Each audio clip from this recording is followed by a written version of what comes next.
What's up, guys? This is Chris from DraftDashboard.com. Here are my DFS picks for NFL Week 2, Thursday Night Football. These picks apply for DraftKings and FanDuel. Before I get started, please drop a like on this video and hit that red subscribe button And hit that bell icon so you don't miss our new videos. Okay, in this video, I'm going to give you my top picks for the Thursday Night Football Showdown between the New York Giants and the Washington Football Team. And if you stick around to the very end of this video, we'll use the Draft Dashboard tools to make a DFS lineup using the picks we just made.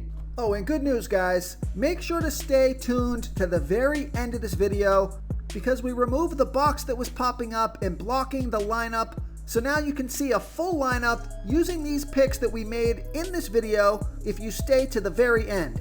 Okay, guys, let's take a look at this Thursday Night Football Showdown between the New York Giants and the Washington Football Team. So at the quarterback position, both of these guys are right around the same salary. And I think I'm going to go with the guy who's got more experience in the system. So I like Daniel Jones from the New York Giants playing the Washington Football Team, who have a middle-of-the-pack defense overall. And although they've been pretty good versus opposing quarterbacks, Daniel Jones, he scored 22 fantasy points in Week 1. He got 6 rush attempts. He's going to be about 50% owned, projected at 17 fantasy points here in Week 2. He's 10,400 DraftKings salary. Vegas thinks there's going to be 41 points scored in this game, with the Giants trailing by 3.5. So you got a potential passing game script for the Giants if they fall behind the Washington Football Team. I just think Daniel Jones is the more experienced quarterback at the position for this game. Taylor Heinicke, he did pretty well when he came in for the injured Ryan Fitzpatrick, but Daniel Jones is only $200 more than Taylor. I just think Taylor Heinicke is a little more risky of a play, and Taylor Heinicke is going to be about 61% owned. So I think I'm going to go with the lower ownership and the more experienced quarterback here. So I like Daniel Jones here versus the Washington Football Team. Okay, let's take a look at the running back position. I like Antonio Gibson from the Washington Football Team playing the New York Giants, who have a middle-of-the-pack defense overall, and they give up the 8th most fantasy points to opposing running backs. Antonio Gibson scored 13 fantasy points in Week 1 off of 20 rush attempts and 5 pass targets. He's going to be about 59% owned, projected at 16.2 fantasy points here in Week 2. So the two studs on the slate are Antonio Gibson and Saquon Barkley, but Saquon Barkley only got 10 rush attempts and 3 pass targets last game. He's not 100% yet. He is limited. Now that could change here tonight. He could get more carries, and he's Saquon Barkley, so he could have a big game.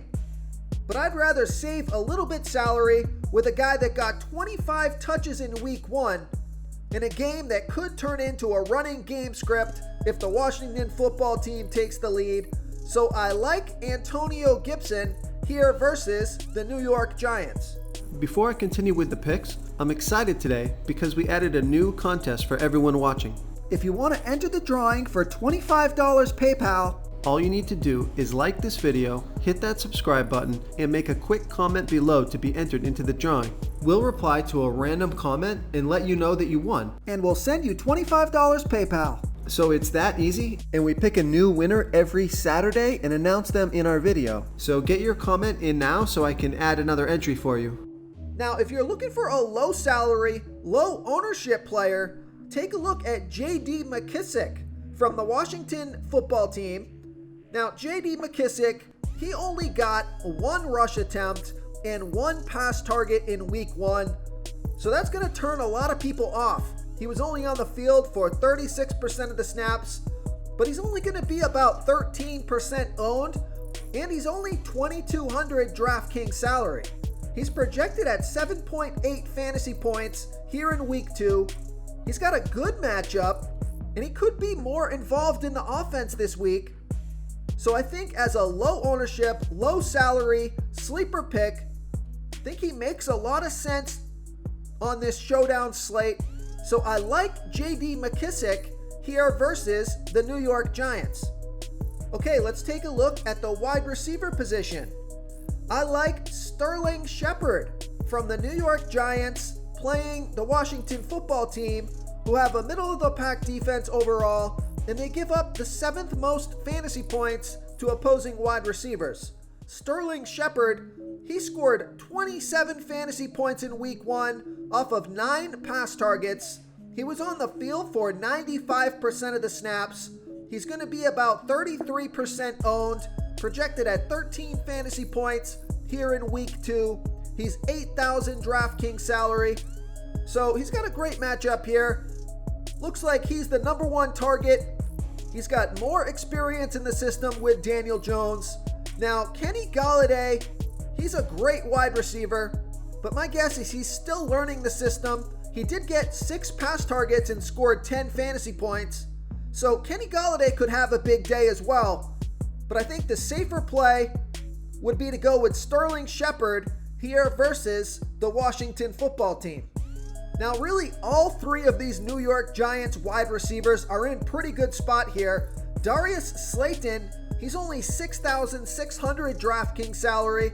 He got 7 pass targets and scored 10 fantasy points in week 1. He was on the field for 70% of the snaps. So if you do want to save some salary at the wide receiver position, take a look at Darius Slayton from the New York Giants.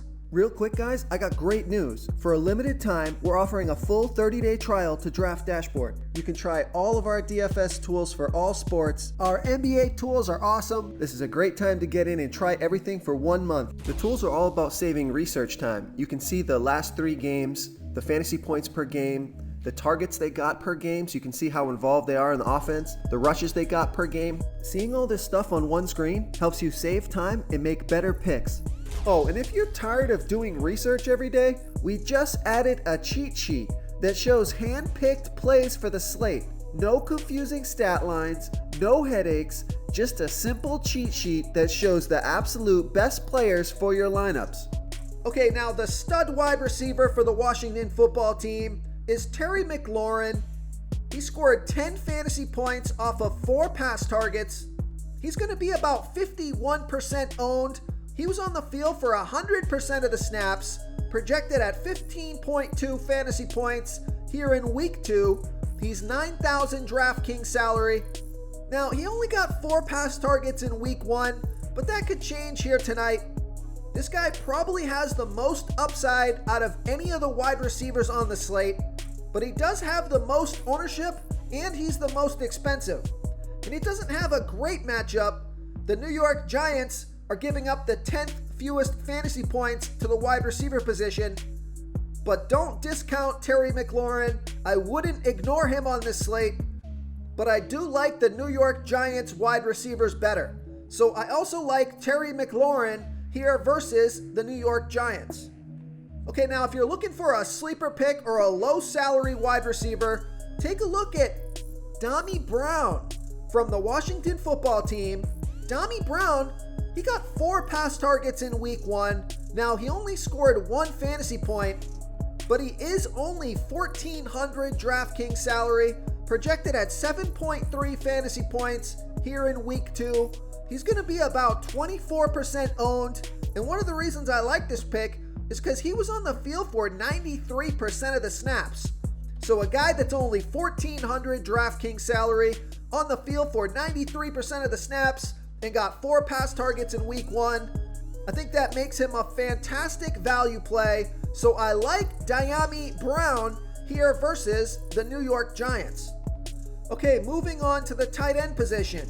The tight end stud is Logan Thomas from the Washington football team playing the New York Giants, who have a middle-of-the-pack defense overall, and they give up the 7th most fantasy points to opposing tight ends. Logan Thomas scored 12 fantasy points in week 1 off of 3 pass targets. He's going to be about 29% owned. He was on the field for 100% of the snaps. He's projected at 11.4 fantasy points here in week 2. He's 7,400 DraftKings salary.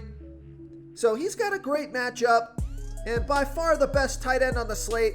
But you got to pay up for Logan Thomas. He's not cheap. Now I do think he'll get more than 3 pass targets here tonight. So I like Logan Thomas here versus the New York Giants. Now if you want to save some salary and go with a lower ownership tight end, take a look at Kyle Rudolph from the New York Giants. Kyle Rudolph scored 3 fantasy points in week 1, but he got 5 pass targets. He's going to be about 8% owned. He was on the field for 77% of the snaps, projected at 5.8 fantasy points here tonight. He's 3,200 DraftKings salary. And the New York Giants are super thin at the tight end position. Take a look at these injuries. Evan Ingram is out. They only have 2 active tight ends right now, Caden Smith and Kyle Rudolph.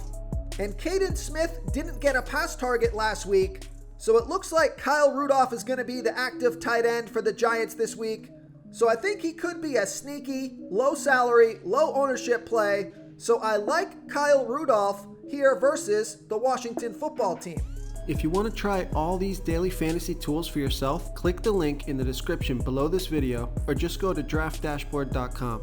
You can use our DFS lineup optimizer to build quality lineups using our picks and your own custom player pool. Click the link in the description below this video and try all these daily fantasy tools right now. Thanks so much for watching. Oh, and don't forget to subscribe to this channel and hit that bell icon so you can get instant updates whenever we post a new video. Thank you so much for watching, everyone. If you enjoyed this video, please smiggity smash that like button and subscribe to the channel if you haven't already. Oh, and please comment below with your favorite player for this NFL slate. I love to hear what you guys have to think. Thanks again, and good luck.